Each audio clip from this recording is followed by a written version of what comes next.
황옥희 본부장님, 네. 우리 영업자 세션하고 다르죠, 그죠? 네. 느낌이 다른 건 이게 시대 정신이 반영되어 있기 때문에 그래요. 저는 계속 강조하는 게 시대 정신은 청년 정신이다. 청년들이 개발한 아이디어와 이 혁신적인 사고를 열어줄 만한 공간이 없는 것이 가장 안타까운데 정의는 그렇게 하겠다라고 해서 무개념의 조직 결정을 운영했어요. 무슨 말이다? 여러분들 재단하지 않았고 규제하지 않았고 통제하지 않은 이유보다 마음껏 한번 말해봐라. 그런데 막상 해보니 어떻게요? 결과잡이가 없으면 또 안 되더라. 이런 숙제를 한번 남겨보는 거죠. 그런 여러분들을 규제하고 통제하는 시스템이 너무 쉬워요. 하지만 그게 답이 아니기 때문에 그냥 무방비 상태로 노출했던 겁니다. 단지 영업자들이 어떻게 운영하는지 어떤 시스템을 통해서 어떻게 체계화 되는지를 여러분들이 간접적으로 좀 봤으면 좋겠다라고 솔직한 속내는 그거였어요. 그래서 이제 우리 최금석 우리 전무님이 오셔서 아마 회사에 어떻게 보면 가장 강한 어떤 기틀을 만들 겁니다. 왜냐하면 그게 지금 필요한 시점이기 때문에 그래요. 초기에는 그게 필요하지 않았던 것이 아니고 그게 여러분들한테 족시가 되기 때문에 하지 않았던 거고 지금 정도는 강력한 시스템이 이제 구축돼야 될 단계이기 때문에 하는 겁니다. 그 말은 현장에 이제 영업자들도 그럴 준비가 되어 있다는 거예요. 본사가 어떤 규제와 통제 일변으로 가더라도 그걸 감정적으로 부담 없이 받아들일 수 있는 훈련이 되어 있기 때문에 지금 정도는 회사가 체계적 시스템을 구축해야 되는 단계다 이렇게 보시면 돼요. 모든 일에는 항상 타이밍이라는 게 있다는 거죠. 그럼 그런 큰 구축된 설계가 있느냐, 설계도움이 있느냐라고 봤을 때 저는 정의는 충분히 구축되어 있는 여러분들이 완성할 수 있는 모든 프로세스가 다 구축되어 있는 회사입니다. 제가 계속 강조하잖아요. 정의를 만들기 전에 준비한 기간이 38년이에요. 38년을 준비한 회사라면 여러분들이 그 안에 뭐가 숨어 있는지를 한번 상상해 보시면 됩니다. 제가 그 사회생활을 하고 가장 크게 놀랐던 게 하나 있어요. 저도 뭐 최금석 본부장님하고 똑같아요. 저도 이제 일반적인 현장직에다가 관리직으로 갔다가 현장직에서 관리직, 아웃사이드에서 인사이드, 인사이드 챔피언까지 한 3가지 분야를 그렇게 합니다. 전혀 자격도 안 되는 사람이 들어가서 어떤 조그만한 라이센스를 통해 들어가서 그 분야의 메인 분야의 챔피언이 되는 일을 한 연급으로 3번을 해요. 하면서 제가 느낀 게 하나 있어요.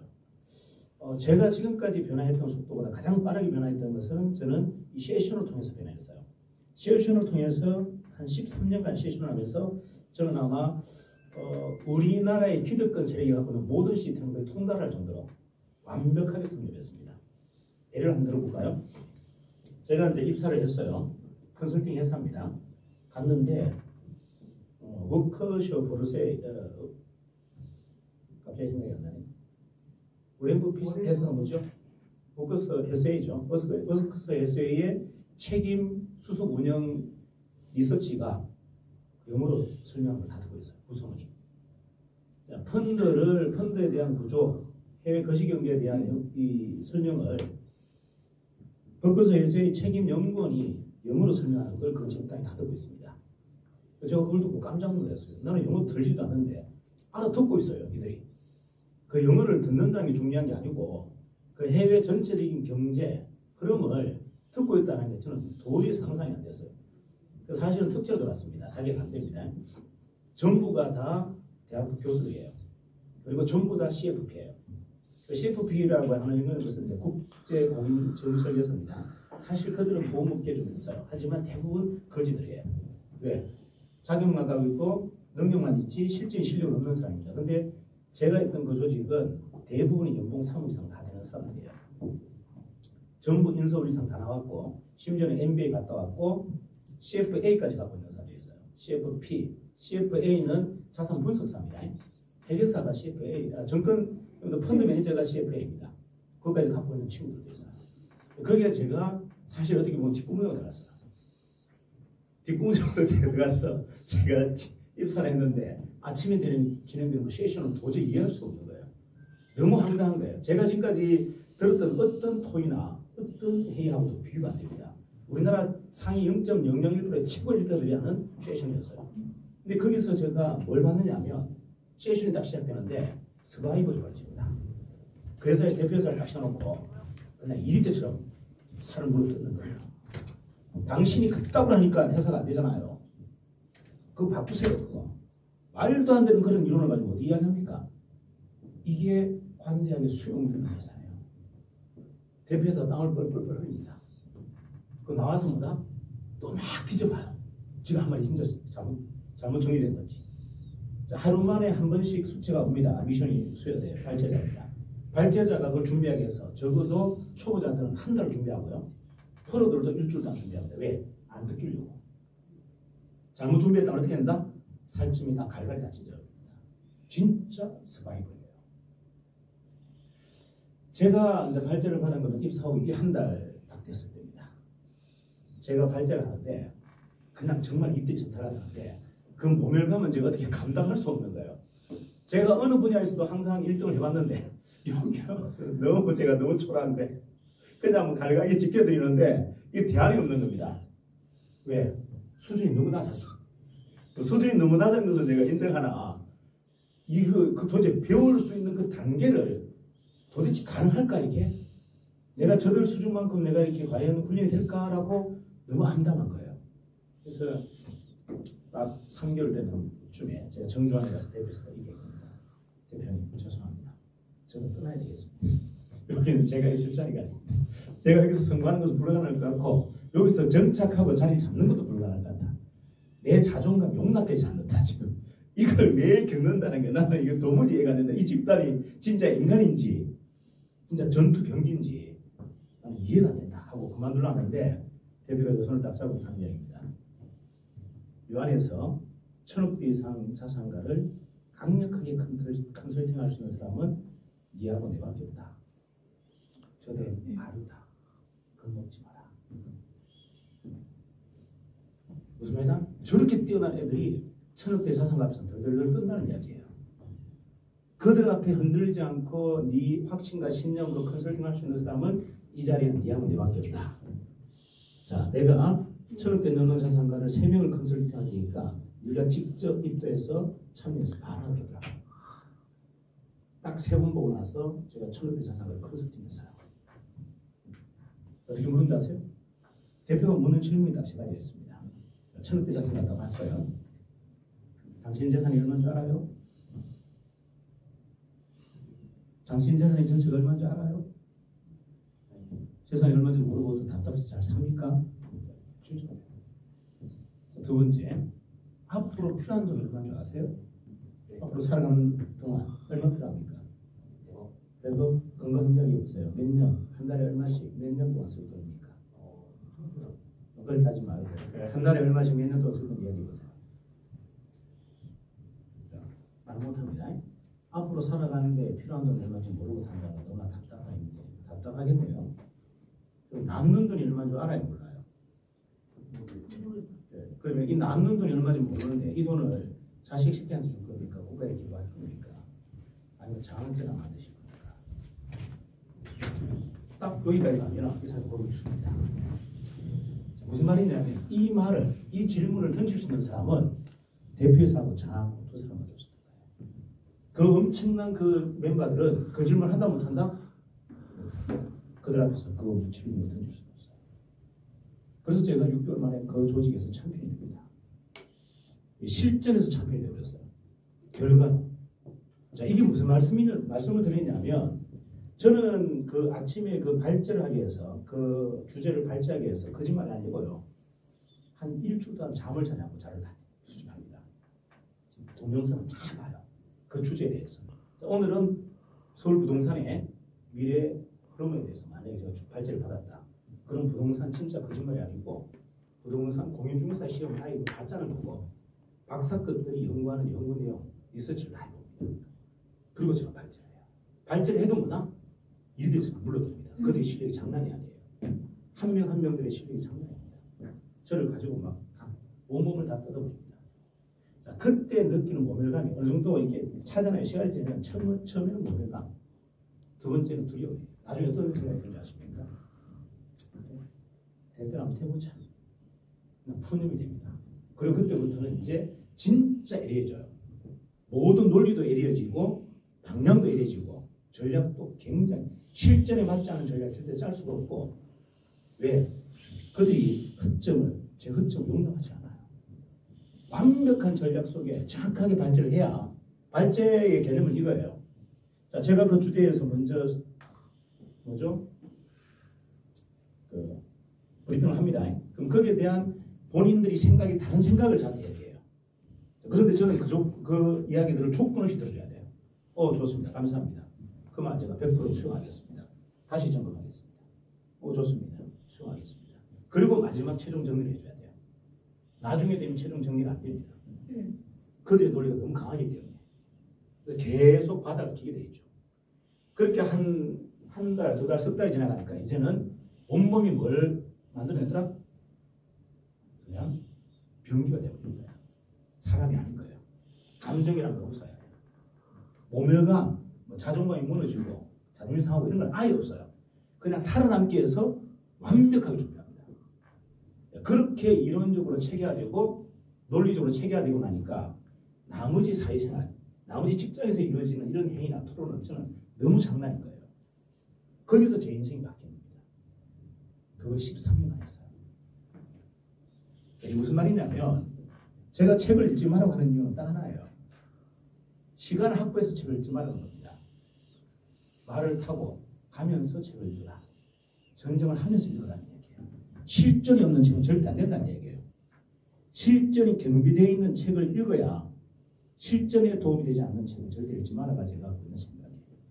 충분한 시간을 가지고 책 읽을 시간 1시간 내고 책 읽는 짓은 하지 말라는 겁니다. 싸우면서 읽어라 겁니다.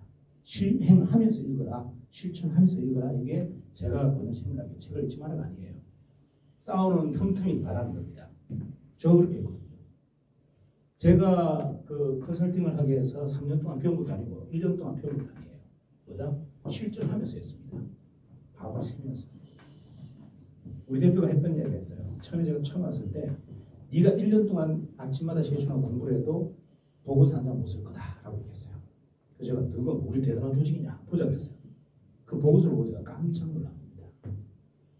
우리나라의 가장 유명한 명사 5명이 있을 것 같아요. 최고의 변호사, 최고의 부동산 학자, 최고의 회계사, 최고의 투자 전문가, 최고의 컨설팅 전문가가 모여서 5명이 모여서 한 달 동안 쓴 보고서 같은 보고서가 저한테 탁 나옵니다. 자기가 3일 만에 만들었다. 이 보고서를. 그때 제가 고개를 숙인 거예요. 이 정도라면 내가 가지고 느끼는 건 다 누리고 내가 한번 배워보고 싶습니다. 그때 제가 연봉 6억이었어요. 6억을 버리고 연봉 2,400억으로 신입으로 들어갔어요. 그때 제가 서울로 처음 입사합니다. 지방에 있었고. 그걸 3년 만에 마스터하고 제가 회사를 만든 거예요. 그 회사로 운영했습니다. 그래서 저는 두려운 게 없어요. 왜냐하면 그렇게 가열차게 훈련받아 본 적이 없기 때문에. 그래서 제가 이제 얘기하는 세션은 나의 혁신과 변화를 하는 가장 강력한 모멘텀이다. 자, 이게 무슨 말이냐면 여러분들이 기분 상하지 않고 남의 지적을 그냥 여과없이 받는다는 거 쉽지 않죠. 그게 되지 않으면 성장이 되지 않아요. 대부분은 누군가 나를 지적할 때 기분이 상합니다. 니는 하잖아, 니는. 그죠?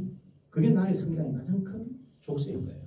근데 조건 없이 감사합니다. 나의 성장에 도움이 됩니다. 나의 성장에 도움을 주셔서 감사합니다. 이렇게 받아들이는 것은 쉽지 않아요. 이렇게 되었을 때만 뭐다? 여러분이 상상할 수 없는 100배 성장, 1000배 성장이 이루어집니다. 제가 이렇게 물어볼까요? 자, 이동건 대리 지금 대표사 맡기면 할 수 있어 없어? 네? 정인의 대표사 맡기면 할 수 있어 없어? 아직 좀 부족하지 않습니다. 그게 문제입니다. 그래. 대표님 하겠습니다. 그래. 그러면 지금부터 뭐야? 준비해라. 얼마 안에? 1년 안에. 이게 세션인 거예요. 그렇게 해서 해야 되는 게 세션인 겁니다. 내가 할 수 있다는 확신을 제가 얘기했잖아요. 들어가서 제가 딱 3개월 만에 그냥 넉다운돼서 포기를 했어요. 그때 대표에서 잡아줬습니다. 네 아니고 내 아니고는 이 얼마한 것들은 절대 청구대 자산가 앞에서 고개 빳빳하게 못 든다. 이게 실력이 아니다. 네 그 배짱, 네 그 곤조가 실력이다. 아무리 실력이 많은데 자산가 앞에서 사실상 떨듯이 떠는데 여기서 어떻게 컨설팅이 성공하는 거냐.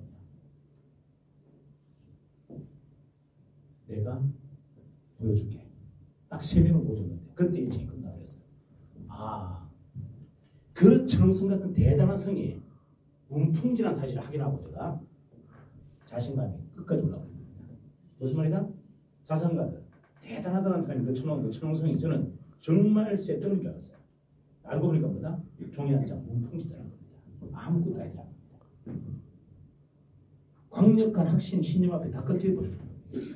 5천억 자산가가 덜덜덜 뜨더라는 거예요. 그런 다음에서 뭐라지 않습니까?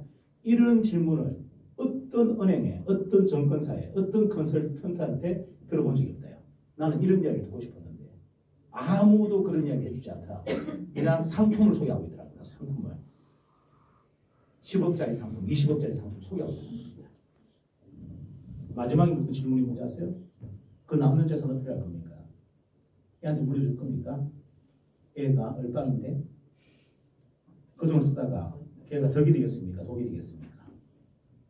저한테 데리고 가서 교육시켰어요. 제가 오케이 하면 해주세요. 정신 차리게 제가 훈련시키겠습니다.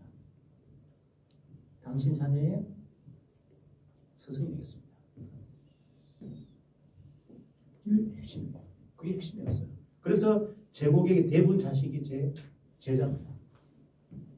그들을 교육시켜요. 부모가 꼼짝 못하죠. 부모 자산을 제가 컨설팅하는 건 제 마음이에요. 100억 달러는 100억 줍니다. 200억 달러는 200억 줘요. 어떤 상품이 넣든 어디에 투자하든 관심 없어요. 그냥 저를 믿고 주는 거예요. 그런데 사고를 친 적이 한 번도 없어요. 왜 사고를 친 적이 없다? 저는 기본적으로 포트폴리오 목숨을 거는 사람입니다. 100을 주더라도 80억은 안전자산, 15억은 중도자산, 5억만 공격적인 투자자산이 됩니다. 이게 다 사라질 때까지, 사라지고 복원되기 전까지는 절대 그 5억 이상은 더 이상 투자하지 않는다. 근데 그 5억은 왜 투자한다? 네 실력을 닦아라. 네가 얼빵하면 내가 빠지고 성량이 뭐죠? 이리 같은 컨설팅하는 사람들이 이리 다 붙어서 네 자산을 갈기갈기 뜯어갈 것이다. 네가 실력이 있다. 훈련해라. 돈을 5억은 날리면서 그걸 대가지불로 배워라. 가장 위험한 자산에, 가장 살인적인 자산에 투자해서 서바이벌해서 네가 살아남는 겁니다. 이게 제가 컨설팅의 핵심이에요. 네가 전문가가 돼야 된다. 컨설턴트가 진짜인지 가짜인지 알아볼 수 있는 눈을 네가 가져야 된다. 이게 핵심이에요. 자, 이 논리에서 저는 한 번도 비판한 적이 없어요. 그렇기 때문에 실망을 받아본 적이 없습니다. 크게 성공한 것도 아니에요. 크게 성공한 것도 아니지만 적어도 최승현 대표는 지 사욕 때문에 내 자산을 10억을 다시 위험한 자산에 투자할 거라고 결심하지 않아요. 내 자산을 끝까지 지켜줄 것이라는 거예요. 나를 전문가로 키워줄 것이라는 것을 100% 확신합니다. 이게 핵심이에요. 제가 인생의 삶의 모토는 뭐냐면 저는 여러분의 성장이 있지 정인이 있지 않아요. 정인이 망해도 관계 없습니다. 저는 심준보 과장이 성장했으면 좋겠어요. 아주 위대한 사람. 당당한 독립된 기업가로. 자본주의의 승리자는 저는 기업가라고 봅니다. 자본주의의 승리자는 누구라고요? 기업가. 그리고 자본주의를 밝힌 사람은 창업가입니다. 자본주의의 승리자는 기업가고 자본주의를 밝힌 사람은 누구다? 창업가예요. 저는 여러분들이 다 창업가가 되었으면 좋겠고 기업가가 되었으면 좋겠어요. 이게 정의를 만드는 목적이에요. 저는 개인적으로 돈을 버는데 별로 저는 능력이 없지 않아요. 좋은 차도 저는 뭐 몇십만 몇백 버는데 아무런 어림이 없습니다. 하지만 가만히 보니까요. 이런 뭐 저도 지금 중고보다 나이 조금 어린 자녀가 있겠죠. 그죠? 고민이 뭘까요? 저는 제 자식을 한 번도 가르친 적이 없어요. 이게 원칙이에요. 우리 저기 뭐죠? 우리 최정무님도 애들 방문했다고 했죠. 애들 방문하니까 지금 어디 나와가지고 삼성오련에 지금 중요가 요사잖아. 딸내미는 약사고 방문 저도 방문이에요. 저는 1도 영향을 주지 않으려고 합니다. 심지어 어디까지 영향력을 안 주려고 그러냐면 애가 사고 치는 걸 알면서도 놔두라고 해요. 이거 사고 치면 분명히 경찰에 가는 거 아는데도 저는 와이프한테 놔두라고 해요. 붙들지 마라. 가봐야 된다. 뭐 그 나이에 한번 가봐도 괜찮지 뭐. 그 경찰이 막 전화가 오고 막 등기 오는데도 와이프는 벙벙 떠는데 좀 가만히 놔두라고 했어요. 전화하지 마라. 나도 갔다 오겠지 뭐 지금. 이게 쉬울까요? 그럴까요? 이게 말입니다. 이게 근원적으로 취지해 주는 겁니다. 자, 이게 이제 이런 거죠. 여러분들이 잘 보세요. 사업을 하거나 일을 하거나 여러분들이 대부분 조급해져요. 불안해집니다. 그죠? 왜 불안하죠? 왜 환경이 나를 불안하게 만들거든. 근데 저는 환경이 불안하게 만든다 해서 저는 절대 불안하지 않아요. 환경이 불안하게 저를 만든다 해서 저는 불안하지 않습니다. 이유가 뭐다? 거짓말이에요. 가짜예요. 진짜 나잖아요. 내가 똥줄이 타야 되는데 내가 똥줄이 안 타는데 주변에 똥줄이 탄다고 해서 내가 왜 같이 똥줄이 타야 됩니까? 이게 핵심이에요. 근본적으로 저는 분리해버립니다. 환경이 일어나는 환경이 지배되지 않아요. 누군가한테 이용당하지 않습니다. 누군가한테 헷갈리지 않아요. 이게 핵심이에요. 자, 그러면 여러분 보세요. 제가 이제 계속 이야기하는 것 중에 하나가 있어요. 오판하지 마고 오해하지 말아요. 여러분이 문제 이 근본의 99.9%는요 오해와 오판입니다. 심준보가 만약에 예를 들어서 우리 이동훈하고 막 싸웠어. 이거 99%는 오해입니다. 시간차는 많아요. 나중에 반성도 안 하고 사과도 안 해. 그냥 뭐 그럴 수 있지 하고 넘어가고요. 이게 인간관계예요. 여러분 인간관계의 90%는 전부 오해고 오판이라는 거 알아요 몰라요? 몰라요. 그걸 몰랐습니까? 거의 대부분 오판과 오해입니다. 그 인생이 얼마나 안타까워요. 내가 인생을 가짜로 산다는 게. 이 아까운 세상을 가짜로 산다. 상대를 있는 그대로 봐야 되는데 오해하고 오판해. 그게 너무 이쁘다는 이유. 여보다 이쁘다는 이유로 오해합니다. 여보다 일을 더 잘한다는 이유로 오해합니다. 그게 오해할 일입니까? 축하할 일이지. 여보다 일을 더 잘하면 내보다 나이가 어려도 내가 서승처럼 받들면 되잖아요. 이게 얼마나 쉬운 일이에요. 대다수 사람은 안 그렇단 말이에요. 왜? 내 중심이 아니고 다 외부 중심이 때문에 그래요. 여러분이 지금 살아온 모든 삶이 다 외부 중심이에요. 한 번도 내 중심으로 살아본 적이 없어요. 저는 철저하게 제 중심입니다. 외부 환경에 단 1도 흔들리잖아요. 그리고 남을 오해하지도 않습니다. 그리고 가짜한테 휘둘리지 않아요. 가짜, 제가 가장 잘하는 게 뭔지 아세요? 가짜와 진짜를 금방 구분합니다. 막 사무실 가서 깽판 치기도 저는 아무렇지 않아요. 예, 그건 가짜거든. 그 사무실 와서 막 뒷물 차고 하는 사람이죠, 그죠? 그 사람이 제가 무서워서 그렇게 할까요? 제가 만만해서 그렇게 할까요? 제가 무서워서 그렇게 한 겁니다. 제가 만만하면 그렇게 안 해요. 제가 무섭기 때문에 자기 말을 안 들어줄 거니까 막 뒷물 차는 거예요. 이해가나요? 그러니까 여러분들이 환경적인 걸 한번 잘 보세요. 내가 환경에 지배를 당하냐, 내 중심으로 세상을 꼿꼿하게 보고 있느냐. 대부분 사람들은 환경에 지배당합니다. 이게 가짜라는 얘기예요. 그럼 진짜로 사는 방법은 뭘까요? 진짜로 사는 방법 간단합니다. 본질만 보면 됩니다. 본질이 뭔데? 본질은요, 그냥 심준보의 눈빛이에요. 그게 본질이에요. 자신이 얼굴이에요. 힘없는 이 몸뚱이가 아니고 뭐다? 이 눈빛이 본질인 거예요. 이런 거 보세요. 에너지는 사람을 속일 수 없어요. 근데 저 얼굴은 사람을 속입니다. 저 행동은 사람을 속여요. 하지만 에너지는 절대 사람을 속일 수 없어요. 에너지를 근원적으로 믿어주는 거, 이게 본질이에요. 자, 그러면 여러분의 에너지는 어떨까요? 심준보 개인의 에너지는 어떻습니까? 본인 한번 이야기해봐. 오늘 어떤 에너지를 갖고 있어요? 탁한 에너지야, 깨끗한 에너지, 밝은 에너지야. 저는 전 때는 저의 그 에너지가 본인 스스로 느낄 때 밝은 에너지인지 어두운 에너지인지 없는 거예요. 이제 한번 해봤어요. 해봐야. 왜냐하면 에너지에는 밝고 어두운 건 있어요. 하지만 나쁜 에너지는 없어요. 좋고 나쁘다는 개념이 없습니다. 에너지는 밝고 어두운 게 있어요. 빛이 약하고 빛이 밝은 게 있어요. 밝으면 내가 활용하면 되고 어두우면 내가 빛을 주면 됩니다. 이게 본질이에요. 본질로 여러분들 살아가면 세상이 굉장히 명확해집니다. 근데 대부분 본질을 내려놓죠. 사람을 자꾸 관념으로 보는 거죠. 책을 읽지 말라는 게 핵심 뭐다? 관념이 되거든요. 행동하지 않는 사람이 책을 보면 이게 관념이 됩니다. 행동을 하는 사람이 책을 보면 이게 실력이 돼요. 그래서 행동하지 않는 책을 보지 말라는 거예요. 행동하지 않고 상상하지 말라는 거예요. 행동하지 않고 생각하는 모든 생각은 전부 관념이 됩니다. 상이 되는 거예요. 그 실체가 아니에요. 가짜예요. 어떻게 상이 실체입니까? 상은 가짜죠. 그래서 여러분들이 이런 세션이라는 게 왜 중요한지 좀 계속 얘기해요. 나를 점검하는 겁니다. 그리고 상대가 나를 강력하게 지지해 주는 게 가장 고마운 거예요. 자, 강력하게 나를 지지해 줄 때가 가장 고마운 겁니다. 그거 쉬운 거 아니에요.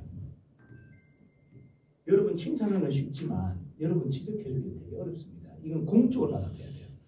그래서 제가 오늘 주제 중에 공적이냐 사적이냐 얘기하잖아요. 좀 공적인 것은 지적이 없어요. 공적인 것은 지적이 감사한 거예요. 아, 그 사람이 나의 성장을 위한 피드백이구나 이렇게 생각하시면 돼요. 근데 사적으로는 나를 무시해서 나를 약간 조롱하게 해서 할 수 있어요.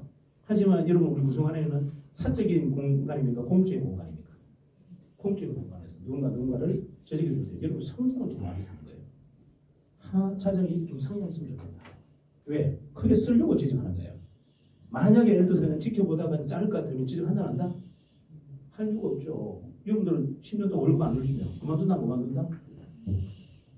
아니 밑에 있는 사람들 다 뭐 부장 올려주고 이사 올려주면 그만둔다? 간단해요. 여러분들 이렇게 응징하고 여러분 처벌하는 거 되게 쉬워요. 간단합니다. 이건 밑에 있는 사람 그냥 성진시키면 끝이에요. 하지만 왜 지적할까요? 여러분은 크게 활용하기 위해서 지적하는 거예요. 큰 사람을 쓰려고 지적하는 겁니다. 이걸 여러분들이 정확하게 받아주셔야 돼요. 누군가가 나를 이렇게 지적할 때마다 아, 나를 크게 쓰려고 지적하는구나. 내가 크게 성장했으면 좋겠다는 마음으로 지적하는 거예요. 이게 바로 공적 프로세스입니다.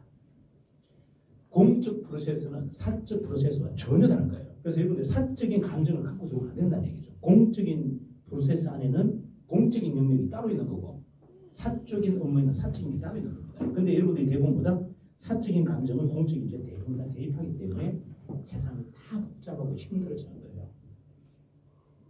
자, 그래서 이제 뭐 더 큰 것까지 이야기하면 여러분들 헷갈릴 거니까 오늘은 여기까지만 하고 본론을 충실하도록 하겠습니다.